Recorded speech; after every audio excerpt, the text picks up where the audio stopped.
Salam dostlar, VFP dərslərimizin bu bölümündən etibarən biz kompleks API queryləri, yəni API-mizi zənginləşdirmək üçün lazım olan funksiyonallıqları yerinə yetirəcəyik.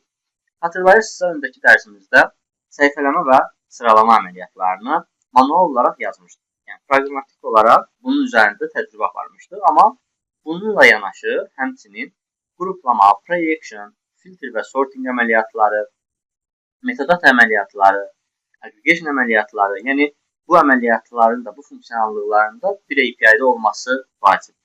Və bu funksiyonallıqlar bizim API-mizi daha da zəngin səviyyəyə gətirib çıxardır. Yaxşı, bunun üçün nə etməliyik? İlk növbədə tanışlıq üçün bu funksiyonallıqların gəlin müşahidə edək. Hansı, yəni nələr gözləyirik biz API-mizdən?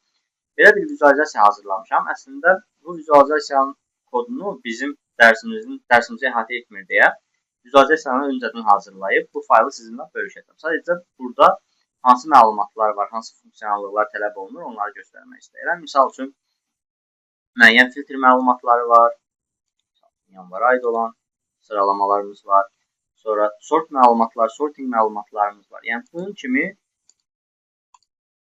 axtarış məlumatlarımız,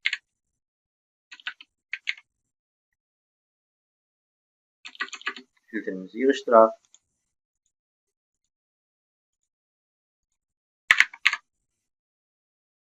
Qruplama əməliyyatlarımız var. Misal üçün, gəlin qruplayaq. Kolon gizlətmə kimi bir funksiyonallığımız var. Baxın, yəni bu funksiyonallıqların vizual hissəsidir. Burada həmçinin fikir versəz, hər qrupda neçə element var göstərir.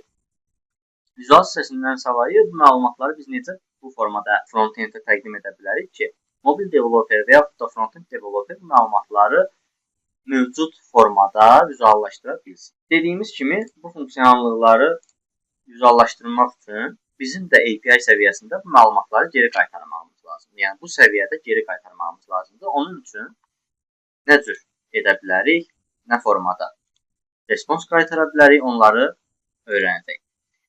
Vizual hissəni sizinlə bölüşəcəm. API-mizə qoşulub çalışan bir koddur.